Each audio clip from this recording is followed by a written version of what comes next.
It is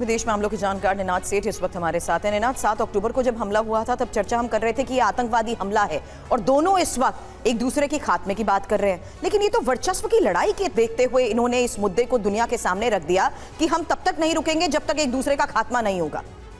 देखिए, ये जो वार्निंग आई है ये बताती है कि ये सिर्फ ज़मीन की लड़ाई नहीं है, ये एक रिलीजियस फाइट है, एक जिहाद है। यहाँ पे उन्होंने कहा है कि हम यहूदियों का, अगर आपने अच्छी तरह सुना तो यहूदियों का खात्मा करेंगे। ये इजराइल की फ़ाइट नहीं है, ये यहूदियों की फ़ाइट नहीं है, ये पूरी दुनिया के सिविलाइज लोगों की फ़ाइट है, जहाँ कल आज यहूदी हैं, कल हिंदू हो सकते हैं, परसों क्रिश्चियन हो सकते हैं। मतलब हम वो लाइन हटा दें कि ये आतंकवादी हमला था? मेरे ख्याल से ये आतंकवादी हमला नहीं था। मेरे ख्याल से ये एक आतंकवादी हमले के साथ साथ एक बहुत बड़ा इनका एजेंडा है कि भाई एग्जैक्टली मैंने ये वर्ड इसीलिए यूज करा क्योंकि ये दुनिया के सामने तो ऐसे ही प्रोजेक्ट कर रहे हैं ना सारी चीजों को। बिल्कुल। और इसका आप ये सोचिए, इस वक्त अगर आप किसी भी से बात करते हैं जो नेशनल सिक्योरिटी के बारे में सोचता है या लिखता है, ये इस तरह का हमला, इतना बड़ा स्केल का हमला अगर इंडिया में होता है, कश्मीर में या कहीं पे, तो उसके जो हताहत होने के फिगर्स होंगे उससे 10 गुना होंगे। तो कहने का मतलब ये पूरी दुनिया को, जैसे आपने पॉइंट आउट किया, ये एक रियल एंड प्रेजेंट डेंजर है। और ज्यादा चिंता की बात ये है निनाद जी कि हमास ये कह रहा है कि ऐसे हमले सही हैं और ऐसे हमले हम फिर करेंगे, वो उसको जस्टिफाई भी कर रहे हैं। और देखिए, जंग के 27वें दिन इजराइल के पीएम नेतन्याहू का बड़ा ऐलान सामने आया, हमास के खात्मे तक नहीं रुकेगी जंग। नेतन्याहू ने कहा ये कठिन समय है लेकिन हम जीतेंगे, आगे और मुश्किल लड़ाई होने वाली है, कहना है नेतन्याहू का। जीत तक इजराइल का मिशन जारी रहेगा।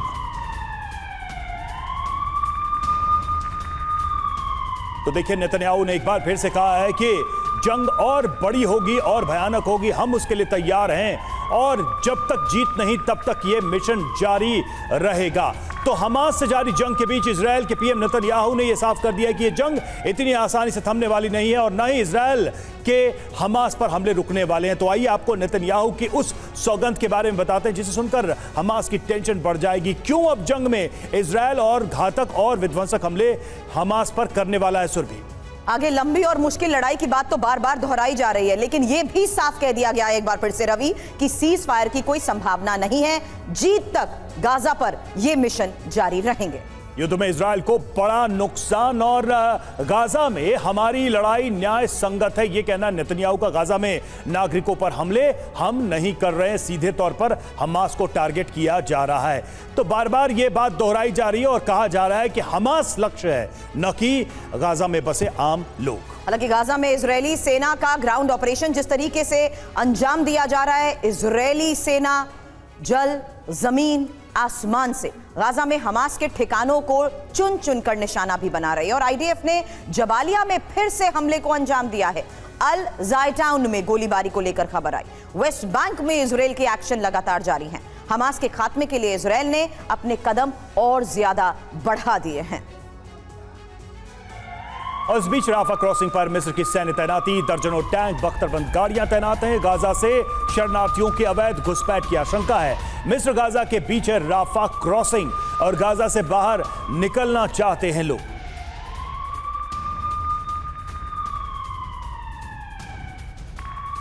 इजराइल हमास जंग में अब तक आईडीएफ के 331 जवानों की मौत की भी खबर आई है, जहां आईडीएफ प्रवक्ता डेनियल हगारी का यह बयान सुनिए। लोगों को मानव ढाल हमास बना रहा है। अस्पतालों में हमास के लड़ाके छिपे हुए हैं। और गाजा में हमास पर विध्वंसक हवाई हमला, हमास का टॉप कमांडर मोहम्मद असर मारा गया। हमास की एंटी टैंक मिसाइल यूनिट का प्रमुख था। आईडीएफ के खिलाफ कई हमलों को अंजाम दिया था।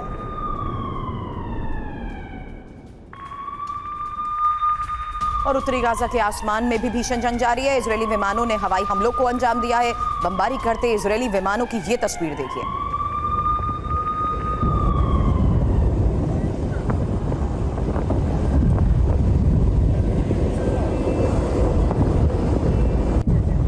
तो इजराइल के खिलाफ मुस्लिम देशों की जो मोर्चाबंदी है वो किस तरीके से, क्या क्या अब तक अपील की गई है और क्यों एकजुट होने की बात कही जा रही है, इस पर जल्दी से हम नजर डालते हैं। तो इजराइल के खिलाफ मुस्लिम देशों की मोर्चाबंदी, अभी तक क्या क्या हुआ, इजराइल के खिलाफ मुस्लिम देशों का क्या जॉइंट मोर्चा बनेगा, ये बड़ा सवाल है। और मिस्र, जॉर्डन, सीरिया और लेबनान से सैन्य हस्तक्षेप की अपील की गई है। मुस्लिम देशों को एक साथ आने की अपील की गई है। इजराइल के खिलाफ फतवा भी जारी किया गया है। नरसंहार और विनाश से बचाने के लिए हस्तक्षेप जरूरी है। अयतुल्लाह अल खमेनी ने क्या कहा वो भी देखिए। गाजा पर बमबारी फौरन रुकनी चाहिए। ईरान की तरफ से यह कहा गया कि गाजा पर हमले बंद हो। मुस्लिम देश इजराइल से आर्थिक रिश्ते नहीं रखें, इजराइल को कोई भी सप्लाई ना हो, इजराइल को तेल, खाने पीने की चीजों की आपूर्ति को रोक दिया जाए, पूरी तरह से उस पर दबाव बनाया जाए। मुस्लिम देश इजराइल के खिलाफ एकजुट हों, सभी एक साथ आए इजराइल के खिलाफ। और तुर्की के राष्ट्रपति एर्दोआन ने क्या कहा है, इजराइल के खिलाफ मिलकर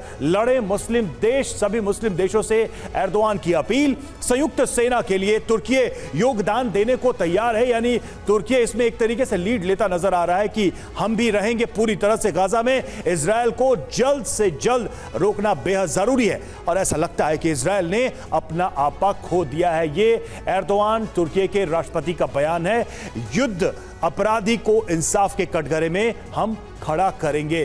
तो सुरभि, ये लगातार एर्दोआन के बयान सामने आ रहे हैं, ईरान के बयान सामने आ रहे हैं और मुस्लिम धर्म गुरुओं के बयान सामने आ रहे हैं कि इजराइल के खिलाफ इस लड़ाई को सभी मुस्लिम देश मिलकर लड़ें। रवि, आपने जो कहा मुझे लगता है निनाद इस बारे में ज्यादा बेहतर भी समझा पाएंगे, क्योंकि इस अपील का आखिर असर क्या हो सकता है। इजराइल के खिलाफ मुस्लिम देशों को एकजुट करने वाली एर्दोआन की अपील के बाद ये सवाल भी सबके मन में जरूर उठेगा कि दुनिया में मुस्लिम देश कितने मजबूत हैं, उनसे इजराइल को खतरा कितना ज्यादा है। इसी लिहाज से ये डिटेल आपके सामने, क्योंकि दुनिया में मुस्लिम आबादी 2 अरब 29 करोड़ यानी दुनिया का 24% हिस्सा, जबकि OIC के सदस्य देशों के हिसाब से 57 मुस्लिम देश। दुनिया की अर्थव्यवस्था में इनकी हिस्सेदारी 5.7 खरब डॉलर यानी दुनिया का 8% है। और इसके अलावा सैन्य ताकत अगर देखें तो OIC के 57 सदस्य देशों के पास आर्मी, एयरफोर्स और नेवी का मिलाकर 53 लाख जवान इनके पास मौजूद हैं। शिक्षा की बात करना भी जरूरी है, क्योंकि 43% मुस्लिम महिला स्कूली शिक्षा से दूर हैं, 30% मुस्लिम पुरुष स्कूली शिक्षा से दूर हैं। इस हालात को देखते हुए ये बड़े सवाल जरूर खड़े होते हैं। और रवि, ये जानना और देखना भी बहुत जरूरी है कि आखिर जियोपॉलिटिकल लेवल पर ये खेमेबंदी आने वाले वक्त में क्या रुख लेती है।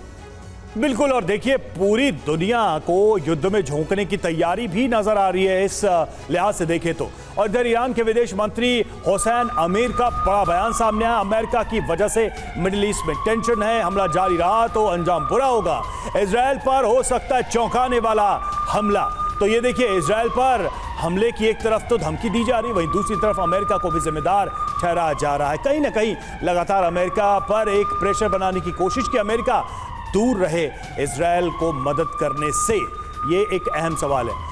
और देखिए, तुर्की के विदेश मंत्री से मुलाकात के बाद ईरान के विदेश मंत्री हुसैन आमिर ने क्या कहा है, ये भी हम आपको समझाने की कोशिश करते हैं। वो अमेरिका को खुली तौर पर चेतावनी दे रहे हैं और आमिर ने कहा कि अगर गाजा पर हमले नहीं रुके तो इजराइल पर चौंकाने वाला हमला हो सकता है। सुबह क्या कहा है उन्होंने? यूएस को ईरान की ये खुली धमकी मानी जा सकती है, क्योंकि अमेरिका की वजह से मिडिल ईस्ट में टेंशन की बात एक बार फिर से खुले तौर पर कही जा रही है। और ये भी कि गाजा पर हमला जारी रहा तो अंजाम भी और ज्यादा बुरे होंगे, क्योंकि जंग अगर जारी रहती है तो इजराइल पर चौंकाने वाले हमले के लिए वो भी तैयारी रखे। बिल्कुल, ईरान की तरफ से कहा गया कि युद्ध नहीं रोका गया तो जंग का स्तर बड़ा हो जाएगा, ये वॉर का दायरा बढ़ जाएगा, जंग पश्चिमी एशिया तक फैलने की आशंका है, यानी दूसरे देश भी इसके दायरे में आएंगे। इजरायल का अमेरिका समर्थन बंद करे, ये अमेरिका पर दबाव बनाने की कोशिश ईरान की तरफ से। मैं एक क्विक रिएक्शन निनाद आपसे चाहती हूं, क्योंकि ये समझना बहुत जरूरी है कि ये पोजीशनिंग और पोस्चरिंग किस तरीके से की जा रही है। इसीलिए मैंने शुरू में आपसे ये सवाल किया था,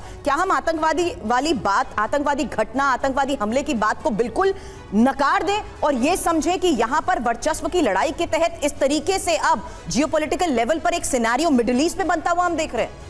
देखिए, जिस तरह से डेवलपमेंट्स हो रही हैं, 3 खतरे खड़े होते हैं। पहला खतरा है कि जिसको कहते हैं कि कंटेंजियन, एक जगह से बढ़ के खतरा आगे बढ़े। ईरान की जो पोजीशन है धीरे धीरे अगर आप देखें पिछले 3 हफ्ते में हार्डन होती जा रही है।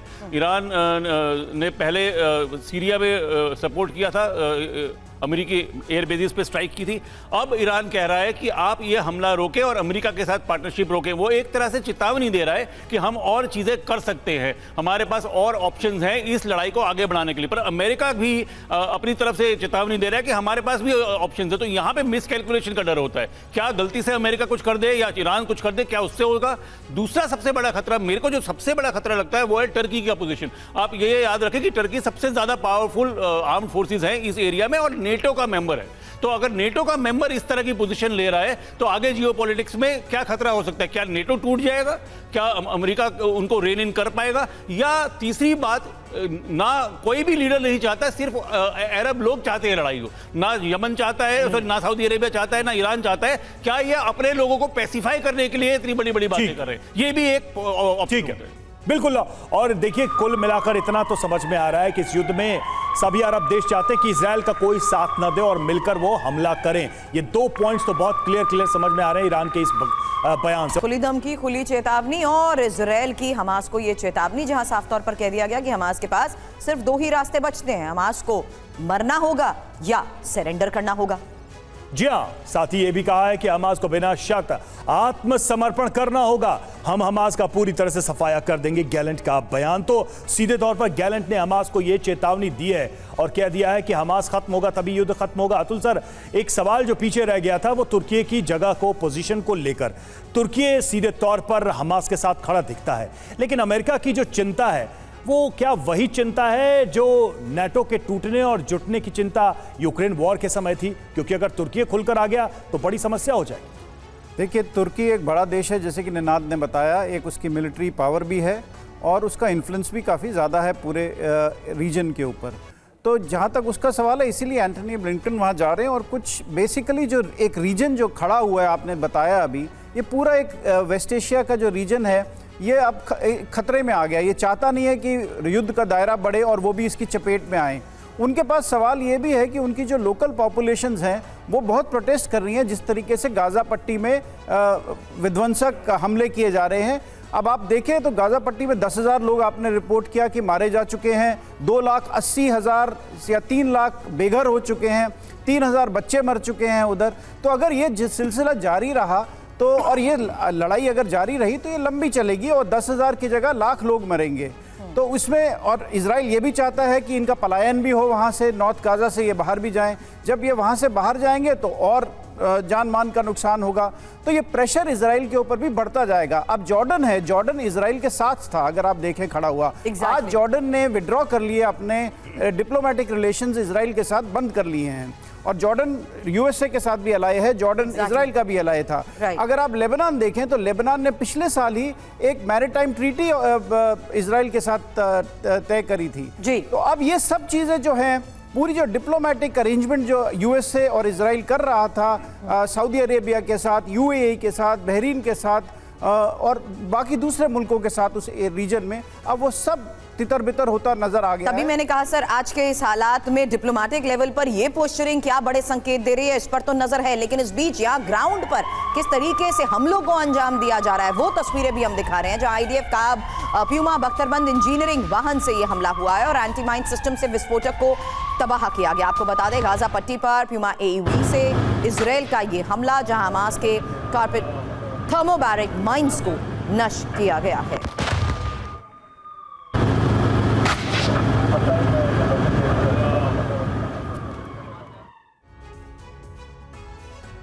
और देखिए एक्शन में प्यूमा AV और निशाने पर हमास के माइंस। जल्दी से बड़े फैक्ट्स पर नजर डालते हैं। एंटी माइन सिस्टम से हमास के ठिकानों पर हमला। IDF ने हमास के माइंस को किया तबाह। माइंस को नष्ट करने के लिए प्यूमा AEV का इस्तेमाल। प्यूमा AEV में 20 रॉकेट होते हैं। सभी रॉकेट एक साथ फायर होते हैं और इस तरीके से यह घातक हमला होता है। और देखिए एक बड़ी खबर आ रही है, गाजा के अस्पतालों का ईंधन चुरा रहा है हमास। ये बड़ी चौंकाने वाली जानकारी। हमास कमांडर के इंटरसेप्टेड फोन कॉल से इस बात का खुलासा हुआ, अस्पतालों का फ्यूल इस्तेमाल करने का निर्देश दिया गया है और ईंधन की कमी से जूझ रहे गाजा के अस्पताल। हमास कमांडर और गाजा नागरिक के बीच बातचीत का ये इंटरसेप्टेड कॉल है जो सामने आया है। अबुल हसन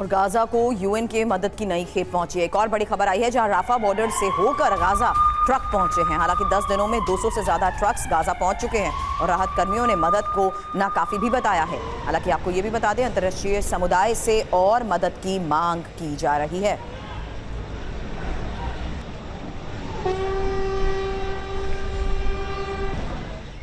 और राहत का बॉर्डर राफा आज फिर खुलेगा। एकमात्र राफा ही वो ट्रांजिट पॉइंट है जहां से मदद आ रही है, जा रही है और जहां से जो बंधक है उनको छुड़ाया जा रहा है। तो देखिए गाजा में फंसे लोगों के लिए राफा बॉर्डर को खोला गया और 7 अक्टूबर के बाद सुरभि नागरिकों के लिए पहली बार ये बॉर्डर खुला। हालांकि 1 नवंबर को 320 विदेशी नागरिकों को यहां निकाला गया है और गाजा से 81 एम्बुलेंस से घायलों को भी मिस्र लाया गया है और मिस्र के हॉस्पिटल्स में गाजा के घायलों के इलाज को लेकर भी रवि बड़ी खबरें मिली।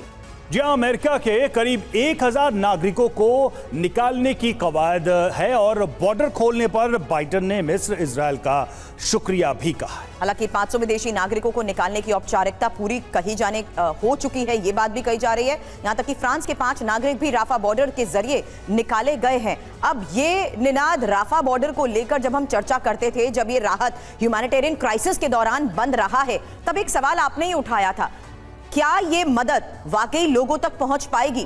आज क्या हम इस हालात को देखते हुए ये मान लें, सुनिश्चित कर लें कि इस बॉर्डर को खोलने का फैसला अभी फिलहाल सही है और लोगों तक वो मदद पहुंच भी रही है?